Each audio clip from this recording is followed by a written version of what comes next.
Changing gears, the truth may be out there, but a lot more work needs to be done on UFOs. That's according to a newly declassified government report. Lucas Tomlinson has been digging into the report to bring us the latest, and I have been pestering him in the hallways all morning. What's the latest, Lucas?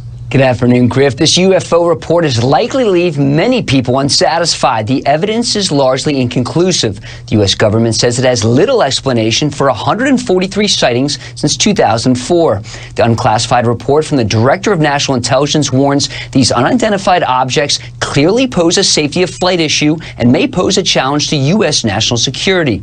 These observations could be the result of sensor errors, spoofing, or observer misperception and require additional rigorous analysis. This recently declassified video from a Navy fighter jet 6 years ago off the coast of Florida reignited the public's interest in UFOs. Gosh. We're all going against the wind. The wind's 120 knots from the west. Look at that thing, dude. It's rotating. Oh my gosh, dude. Wow. Look at it fly. Texas Congressman Ryan Babin weighed in. I'm of the opinion that simply as the report says, we don't have enough data. Is it extraterrestrials? I don't know. I sure hope not. I can tell you that. Senator Marco Rubio pushed for this report, says it's just the first step. Quote, the Defense Department and intelligence community have a lot of work to do before we can actually understand whether these aerial threats present a serious national security concern. Adam Schiff wants to know if these flying objects are the work of a foreign adversary, space debris, or something else entirely. Those who believe in aliens are likely to remain hopeful. There's a classified version of this report, too. Griff? Well, Lucas, that was my follow-up question because I've printed out the unidentified aerial phenomena report and I can't see anything about what might be contained in a classified annex. You have any idea what that might be? A lot of it will have to do with sources and methods, and of course, because it's classified, that will not be publicly released, Griff. It will remain a secret. Lucas Tomlinson on top of it. Thank you, Lucas.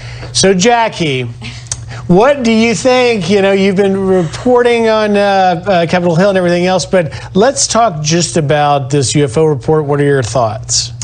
I mean, I thought it was a nothing burger. I wish that I wanted all the answers, but that was probably too hopeful.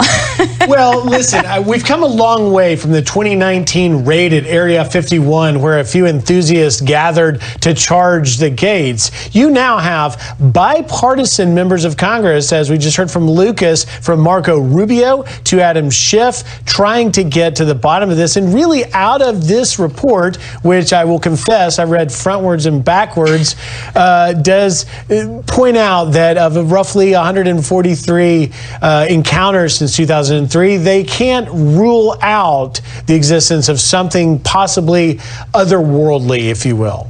I mean, I agree with you. I wish that we had more information. I wish that there was an indication of what might be classified, just so we could have those answers a little bit more fully. But when it comes to, funding more research into this, it's hard to get anything funded on Capitol Hill. So I'll hold out hope, but that's about it. Well, I'll just say finally that it does say in there that, quote, it clearly poses a safety of flight issue. So God forbid one of these should crash into one of our Navy pilots, because we keep seeing these over and over. Maybe we'll finally get to the truth if one of them has a crash.